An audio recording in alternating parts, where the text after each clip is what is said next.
년 가까이 되는 것 같습니다. 제가 97년도 11월에 군입대를 했습니다. 저기 태어나서 몇 번 가보지 않은 대구 훈련소로 들어갔어요.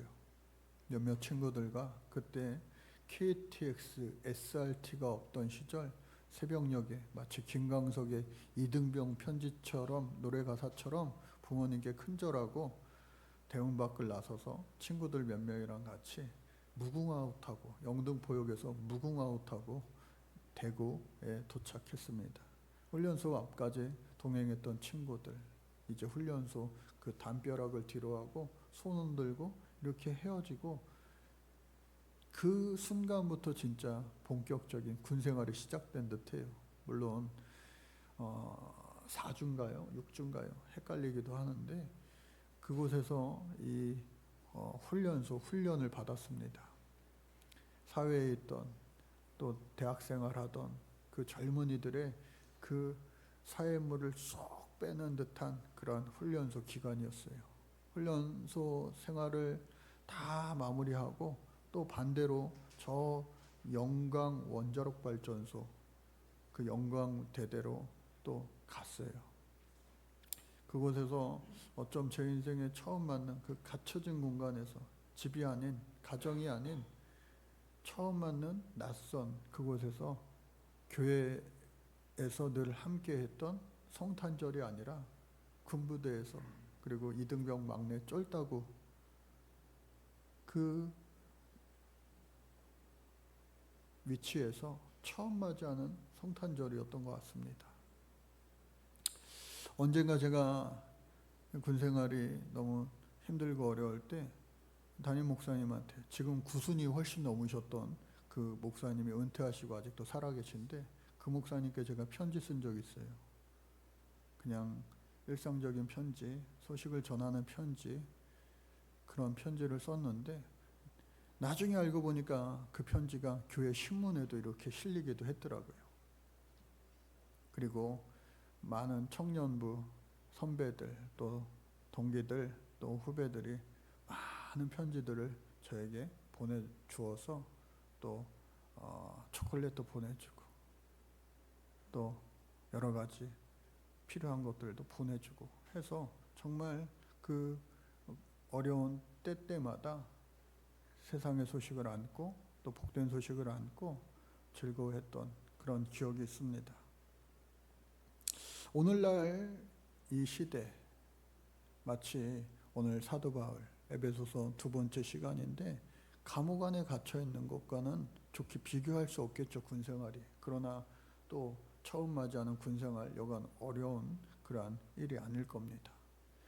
그 곳에 갇혀서 시야를 그 안에서 두고 살아가기가 참 쉬워요. 그런데 본향을 향하여, 본교회를 향하여 그 편지를 썼던 그 마음, 어쩌면 이 사도 바울도 마찬가지로 지금 감옥 안에 있습니다. 그런데 그런 그의 마음이 저 에베소를 향하고 있었다라고 하는 거예요. 그의 전도여행 여정 가운데 어쩌면 가장 큰 애정을 가지고 세웠던 교회가 바로 오늘 이 에베소 교회일 것입니다. 그곳에서 한 교회에서 목사라기보다는 선교사에 가까운 그 사도 바울이 가장 긴 시간을 보낸 곳이 바로 이 에베소였습니다. 도라노 서원에서 우리가 잘 아는 것처럼 강론하고 또 그곳에서 계속해서 합심해서 기도하고 일꾼을 세우는 그 일을 수년 동안 매일 반복하여 했던 것이죠. 그런 그가 감옥 안에서 이 교회 저 교회 여러 소식을 듣지요. 그런데 에베소 교회가 든든하게 잘 서가고 있다, 변함없이 신앙생활 잘하고 있다라고 하는 소식을 들으니까 얼마나 다행스러운 일 아니겠어요? 그러함에도 불구하고 우리 지난 시간 에베소서에 신실한 자에게 내가 이 편지를 쓴다라고 하면서 세 가지를 삼위일체 하나님에 대해서 전하고, 오늘 두 번째, 그 삼위일체 하나님께서 우리에게 세상을 이길 수 있는 세 가지 영적 시야를 열어줄 수가 있는데, 그 세 가지를 우리에게도 똑같이 전하고 있는 겁니다. 오늘 이 시대를 여러분 한마디로 표현하면은 어떻게 표현할 수 있겠습니까? 치열한 경쟁의 시대입니다. 또 내일 일을 알 수 없는 불확실성의 시대입니다. 우리 교회도 주식하는 분들 계세요? 계속해서 잘 되다가 어느 순간 폭락을 거듭하고 있죠.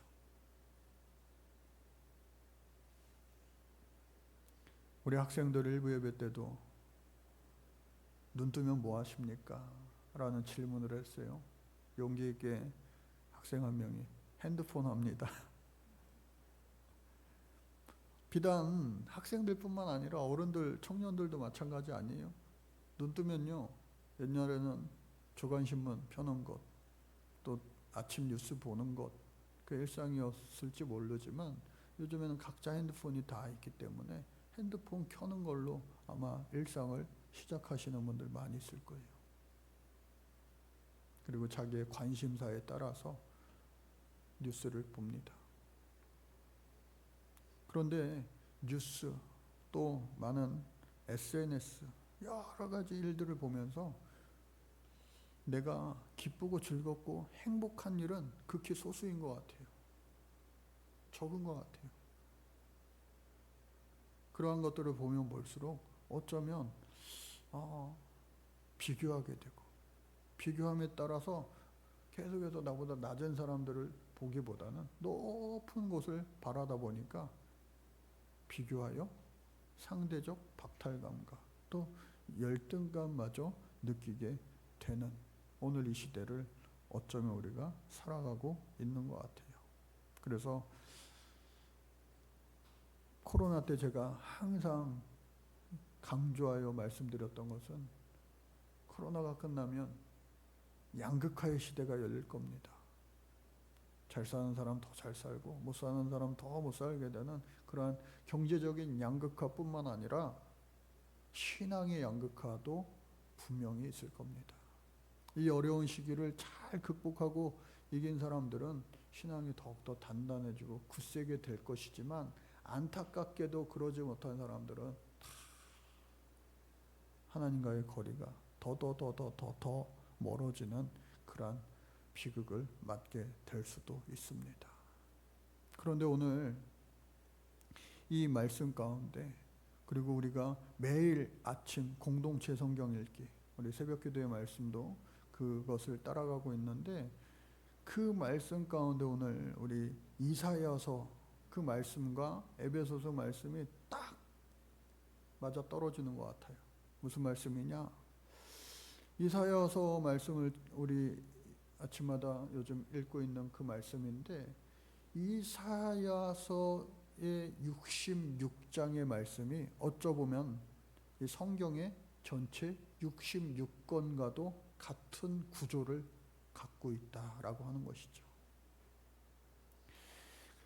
우리가 갖고 있는 성경 66권 가운데 앞자락에 있는 구약성경 39권에 계속해서 오실 예수님에 대하여 암시하고 있어요. 예언하고 있어요. 이사야서도 마찬가지로 1장부터 39장까지 오실 예수님에 대하여 계속해서 전하고 있습니다. 그리고 그 오실 예수님이 오시기 전에 순종하고 또 회개하고 돌이키고, 그러나 안타깝게도 그러질 못했죠. 참고 참으시다가 결국은 이스라엘이 멸망하는 거 아니겠어요? 그러나 멸망함으로 인하여 이스라엘 백성이 완전히 끝난 것이 아니라, 하나님께서는 그들을 사랑하시오 포기할 수 없어 다시 그들을 바벨론의 포로에서 예루살렘으로 회복시켜 주시는 놀라운 은혜가 분명히 있었다라고 하는 것이죠. 여러분, 오늘 저와 여러분들은요, 이미 천국 백성 된 주인공인 줄로 믿으시기 바랍니다. 예수를 믿고 의지하며 시인하며 살아갈 때에 우리 하나님은요, 저 여러분들을 이미 천국 백성 되게 해 주신 거예요. 어렵고 힘든 사람들 뿐만 아니라 평범한 사람들마저도 요즘에 너무나도 많은 정신적 스트레스가 많은 것 같아요. 그리고 오히려 잘 나가고 있는, 소위 말해 잘 나가고 있는 사람들마저도 정신적 스트레스와 압박감에 시달리면서 소위 말하는 우울증, 공황장애, 그러한 병들을 많이 앓고 있습니다. 언젠가 정영돈이라고 하는 개그맨이 TV 프로그램에 나와서 한참 주가를 올릴 때 자기가 그때가 가장 심한 공황장애가 있었던 때라고 고백하는 그런 인터뷰를 봤어요. 그 원인을 찾아보니까 다름 아니라 지금 자신이 누리고 있는 이 인기가 언제 곤두박질 쳐 내려갈지 몰라. 지금 내가 누리고 있는 지금의 이 인기를 계속 유지해야 된다는 그 압박감으로 인해서 오히려 정신이, 영혼이 탈탈 털리고 마는 그러한 증상을 겪고 말았다고 하는 거예요. 오늘부터 이제 청소년 수련회가 시작이 되는데 우리 청소년들 매일매일 시험에, 성적에 압박, 스트레스가 있죠. 또 우리 청년들도 마찬가지죠. 회사생활, 사회생활 하는 것이 뭐 만만치 않죠. 우리 중년에, 노년에 있는 분들도 다 여러 가지 그러한 어려움들이, 고난들이 다 있기 마련입니다. 그러나 오늘 이사야, 그 암흑의 시대를 지낸 그가 그의 이름의 뜻에 알 수 있듯이 오직 구원은 여호와께만 있다. 여호와는 구원이시다 라고 하는 그 말씀을, 그 이름의 뜻을 여러분 오늘 이 에베소서와 함께 우리의 마음에 새길 수 있기를 주님의 이름으로 간절히 축복합니다. 그래서 오늘 이 이사야 선지자가 여호와는 구원이시니 그분을 바라보라. 구약의 많은 선지자들이 목숨 걸고 외쳤던 것이 돌이키라, 회개하라, 돌아와라, 하나님께로 가까이 하자 라고 하는 그 동일한 메시지이었음에도 불구하고 그 말씀을 듣고 회개하고 무릎 꿇고 눈물 뿌려 주님 곁으로 다시 돌아가는 자들은 하나님 언제나 다 용서해 주셨어요. 할렐루야. 그러나 그렇지 못한 때에는 하나님, 아까 말씀드린 것처럼 단번에 치시진 않으세요. 참고 또 참고 기다렸다가 어쩔 수 없이 사랑의 반대말이 징계가 아니라 무관심인 것처럼 어쩔 수 없이 우리 하나님 때로는 사랑의 매를 드시기도 한 것이죠. 그래서 오늘 본문 말씀은 우리가 신앙생활 하면서도 이 구약 시대에 많은 이스라엘 백성들이 제사는 잘 드립니다. 안 하는 거 아니에요. 예수님 시대에도 마찬가지로 할 거는 다 해요.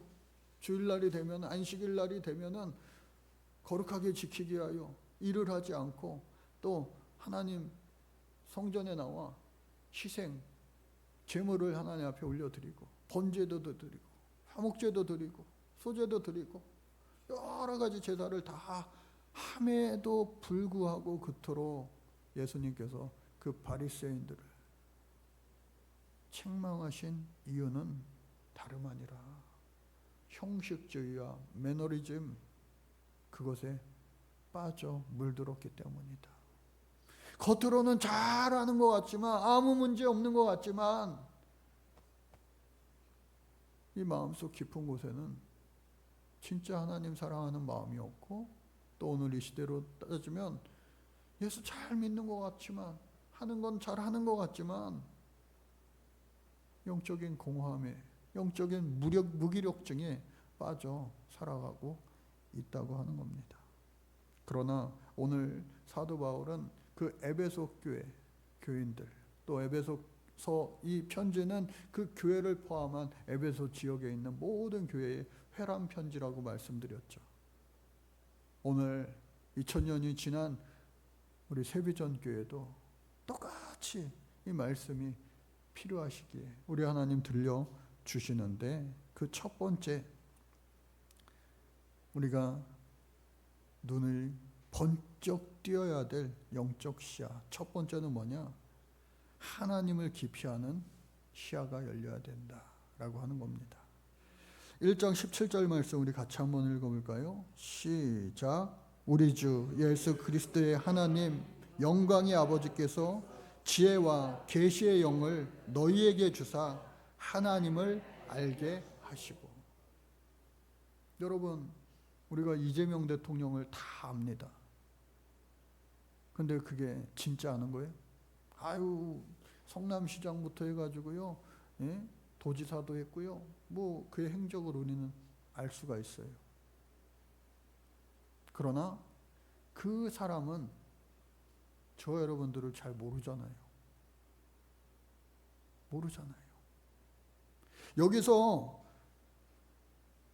하나님을 알게 하시고, 하나님을 아는, 깊이 아는 그 영적인 시야, 그 알미라고 하는 것은 그냥 많은 사람들이 누구나 다 알고 있는, 조금만 노력하면 더 알 수 있는 그러한 정보가 아니에요. 인포메이션이 아니라 여기서의 알은 하나님과 나와의 관계적인, 경험적인 그러한 인격적인 관계를 이야기하는 것이다 라고 하는 거예요. 홍수 때에 더욱더 마실 물이 없다고 하는 것처럼 오늘날 얼마나 많은 정보들이 넘쳐납니까? 정보의 홍수 시대에 오늘 우리가 살아가고 있는 거 아니겠어요? 그러나 정말로 제대로 된 진실된 정보를 추리고 하는 것이 어쩌면 우리의 오늘 이 시대에 필요한 지갑이라 할 수가 있겠습니다. 얼마나 거짓 정보들, 잘못된 것들 많은지 몰라요. 우리를 건강하게 하는 것이 아니라 우리를 해치는 그러한 잘못된 정보들로 넘쳐나기도 하는 것이죠. 이러한 때에 우리 하나님을 바로 아는 것. 저도 목사인데도 불구하고요, 가끔가다 이렇게 유튜브나 무슨 사이트나 이렇게 글들을 읽다 보면 처음에는 좋네, 은혜롭네 하다가 읽다 보면 뭔가 깨름직하고 이상해서 자세히 보니면 가짜인 것들이 너무 많아요. 그래서 그러함에도 불구하고 하나님은요, 저와 여러분들을 이 많은 70억 가까이 되는 인구 가운데 저와 여러분들을 일일이 택하여 주시고, 할렐루야, 택하여 주시고, 또 저와 여러분들의 이름, 마음, 성품, 머리털까지 세시는 우리 주님께서 다 알고 계시다. 그래서 이사야서 1장 3절 말씀 우리 같이 읽겠습니다. 시작. 소는 그 임자를 알고 나귀는 주인의 구유를 알건만은 이스라엘은 알지 못하고. 하나님은 우리를 다 아시는데 그의 백성된 우리들은 안타깝게도 하나님을 알지 못하는, 주인을 알지 못하는 그런 영적 암흑 시대를 어쩌면 오늘 똑같이 이 이사야 시대처럼 우리도 살아가고 있는 것이 아닌가라고 하는 거예요. 여러분, 지혜와 계시의 영을 구별할 수 있도록 하나님 앞에 구하시기 바랍니다. 진짜와 가짜를 구별할 수 있는 그 분별력을, 영적인 분별력을 우리 주께 구할 때 하나님께서는 지혜로 또 계시의 영으로 우리에게 그 능력을 주시고 하나님을 더욱더 밝히 알게 해주시는 영적인 시야를 주신다. 오늘 약속하시는 거예요. 그렇다면 두 번째 이 시야는 뭐냐?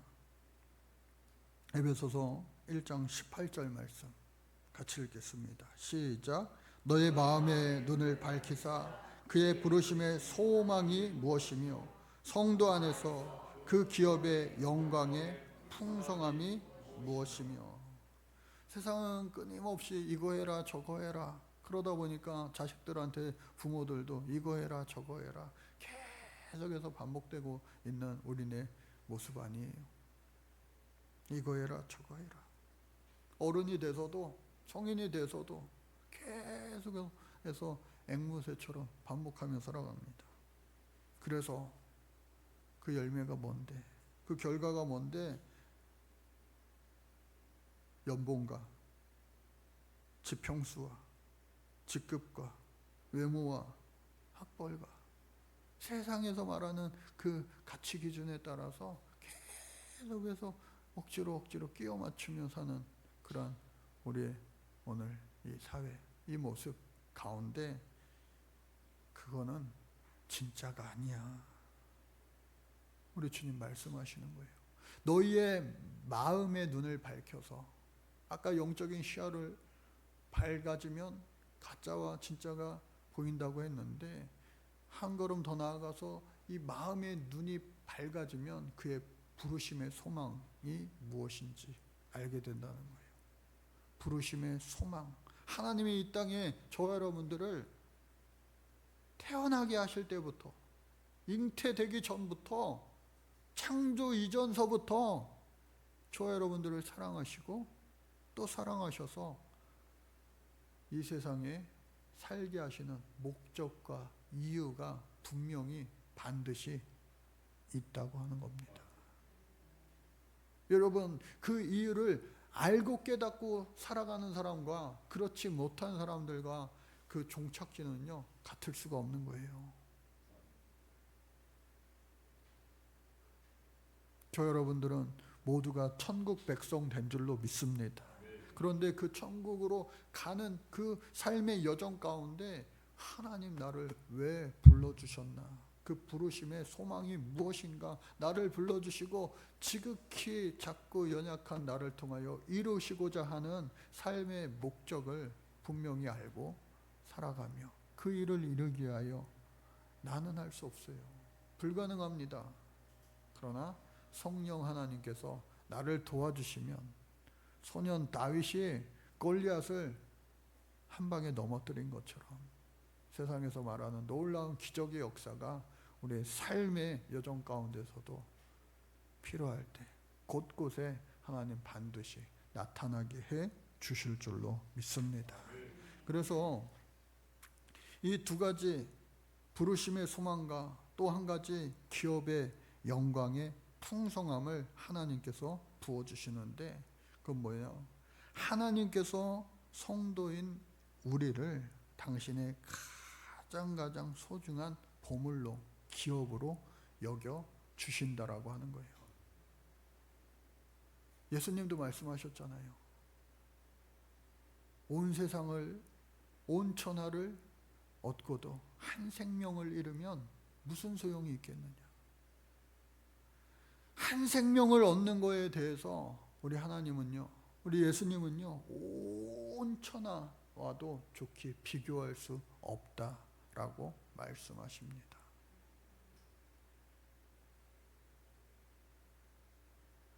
이 말씀이 여러분들 꼭 믿어지시기 바랍니다. 우리 옆에 있는 분들과 한번 인사해 볼까요? 저와 당신이 그러한 존재입니다. 시작. 저와 당신이 그러한 존재입니다. 할렐루야. 천하보다도 귀한 우리 하나님 주신 생명들이에요. 그런데 그 생명을 하나님 기업의 영광의 풍성함을 따라 더 많은 그러한 열매를 남기며 살아가는 우리의 복된 인생이 되어야 하겠는데 때로는 지치고 힘들어 고난 가운데 낭망하고 넘어질 때도 있어요. 이스라엘 백성들도 저 바벨론에 70년의 포로로 살았습니다. 여러분, 일제 36년 동안 얼마나 많은 매국노들, 친일파들이 많이 있었습니까? 그분들에게 왜 그랬어요? 왜 그랬어요? 질문하면 하나같이 이야기하는 대답이 뭐예요? 해방이 올 줄 알았나? 광복이 올 줄 알았나? 알았으면 내가 이렇게 했겠어? 그들의 소망과 희망이 전부 다 사라지고 지금의 이 현실이 그저 끝까지 갈 줄 아니까 현실 앞에 안주하며 현실 앞에 적응하며 살았던 그 모습, 그 결과물들이 아니겠어요? 그런데 하물며 일제 36년이 아니라 그보다도 약 2배가 되는 바벨론 70년의 포로 생활을 살았다라고 한다면 여러분, 그거는요 게임 끝난 거 아니에요? 좋은 일로 유학을 가거나 좋은 직장을 얻어서 또 시집 장가를 가면서 미국이나 좋은 나라, 당시의 당대의 최고의 이 바벨론에 비록 포로로 갔지만 10년, 20년, 30년 살다 보면요 그 나라 사람 되는 거예요. 70년 동안 자식 놓고 손주들 놓으면요 다 그 나라 사람 되는 거 아니에요? 본인은 바벨론 말을 잘 못해도 자식들은요 또 손주들은요 이스라엘 말보다 바벨론 말 더 편하게 잘 써요. 그리고 이스라엘 사람들이 오늘처럼 악착같이 자녀 교육도 시키기 때문에 그래도 웬만한 성공도 성취도 이루며 뿌리 내리며 그곳에 살고 있는 그때에 예레미야에 예언한 것처럼 70년 만에 다시 예루살렘으로 돌아와 무너진 성전을 짓고 무너진 성벽을 회복하라는 거예요. 여러분, 믿음 없이는요 돌아갈 사람 아무도 없어요. 손들어 같이 가자 했을 때에 정말로 많은 사람들이 포로로 끌려왔던 것처럼 1차, 2차, 3차에 걸쳐서 다 예루살렘으로 와서 눈물로 성전을 짓고 눈물로 성벽을 다시 지었던 그 이스라엘 민족들, 그들에게 렘넌트의 신앙, 믿음이 있었기 때문에 가능했는데 오늘 이 시대에도 마찬가지 아니겠습니까? 한국교회가 어렵다 힘들다 하지만 오늘도 하나님 주목해 주시는 그 사람들, 그 교회들을 통하여 렘넌트 다시 회복의 역사가 있게 될 줄로 믿습니다. 그래서 이 말씀 이사야서 43장 1절 4절 중요 말씀 같이 읽어볼까요? 시작. 너는 두려워하지 말라. 내가 너를 구속하였고 내가 너를 지명하여 불렀나니 너는 내 것이라. 내가 내 눈에 보배롭고 존귀하며 내가 너를 사랑하였은즉. 저 여러분들은요 이러한 존재인 줄로 믿습니다. 이 말씀을 기억하시고 두려워하지 마세요. 염려하지 마세요. 우리를 구속하신 분, 우리를 지명하여 불러주신 분, 우리 하나님의 아버지시다. 그리고 네가 내 눈에 어떻게 보인다고요? 보배롭고 존귀하며 내가 너를 사랑하였다. 어쩜?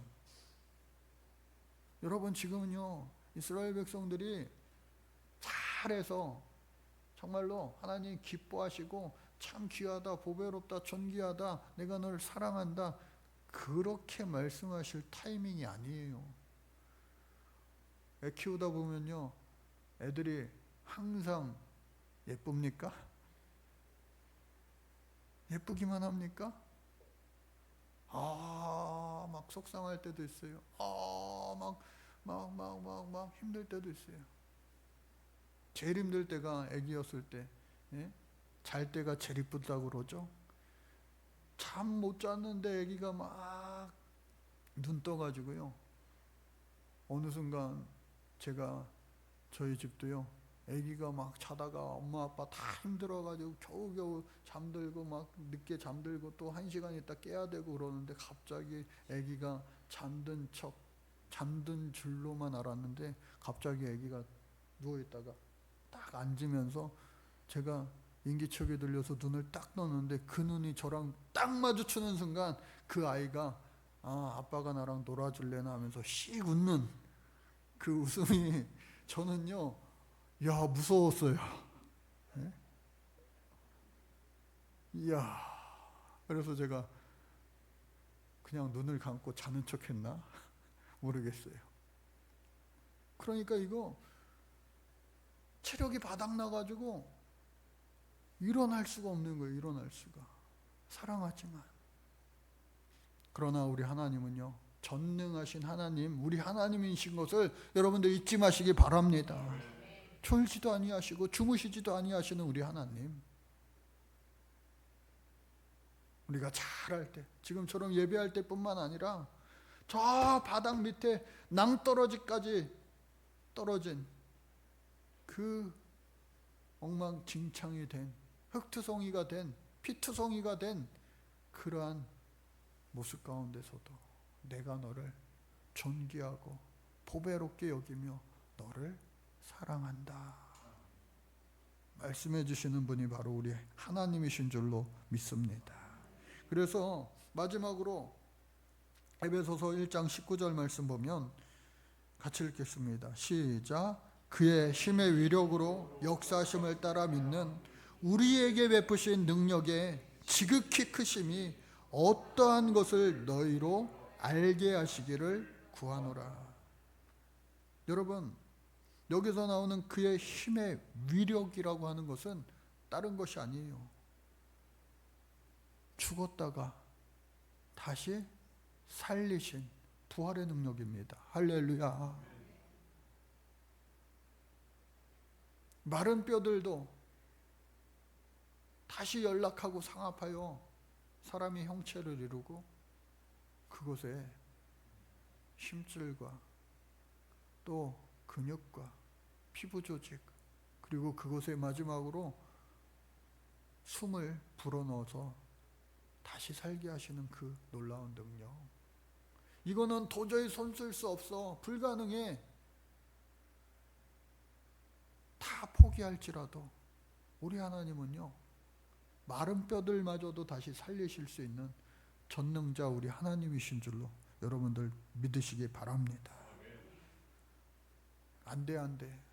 포기하고 낙담하는 것이 아니라 나는 할 수 없지만 부족한 나를 통하여서도 세상에 잘난 사람들을 부끄럽게 하시는 그 하나님의 놀라운 살아계신 전능자의 능력이 내게 임하기만 하면요, 우리는요 세상 가운데 우뚝우뚝 세워질 수 있는 하나님의 사랑의 전능의 그 확증자가 증거물이 되어져 간증하며 또 삶의 모습으로 주님의 살아계심을 증거하며 살아갈 수 있게 될 수 있다 라고 하는 사실을 여러분들 잊지 마시고, 주여 내게도 우리에게도 그런 은혜를 베풀어 주옵소서.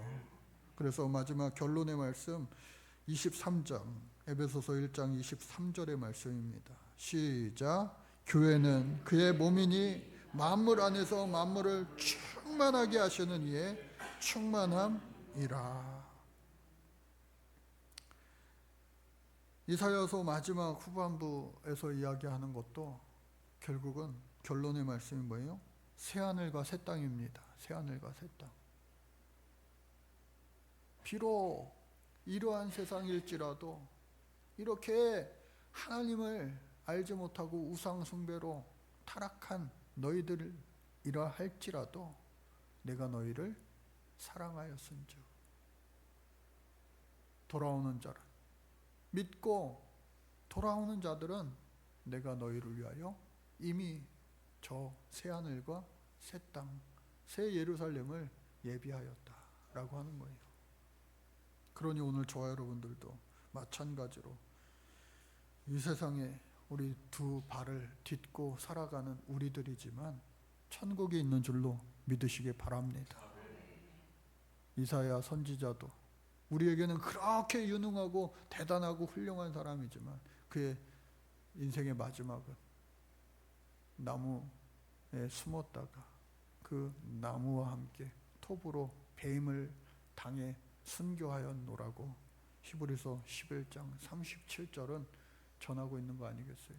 세상의 눈으로 볼 땐 예수님과 같이 똑같이 실패자이지만 부활함으로 말미암아 저 하늘에서 그 누구보다도 커다란 상급을 얻고 복된 주인공이 되었고 그 삶의 모든 행적을 통하여 오늘도 우리에게 하나님 살아계심을 증거하는 주인공이라는 사실, 그 누구가 부인하겠습니까? 그러니 오늘 저와 여러분들도 마찬가지로 천국에 이미 주인공 된 우리들이 그 영적인 시야가 한꺼풀, 두꺼풀, 세꺼풀 밝아져서 이 세상을 능히 이기며 살아갈 수 있는 복된 주인공들이 다 되어질 수 있기를 주님의 이름으로 축복합니다. 하나님 감사합니다. 우리의 영적인 시야가 더욱더 밝아지게 하여 주옵소서. 머리로만 아는 신앙이 아니라 가슴으로 잠시 뜨거웠다 식어지는 신앙이 아니라 우리의 입술의 고백과 또 손과 발의 행동과 우리의 삶의 모든 사랑의 실천으로 살아가는 진짜 오늘 이 시대의 신앙인으로 살게 도와 주옵소서. 예수님의 이름으로 기도합니다. 아멘. 우리 같이 찬양하시면서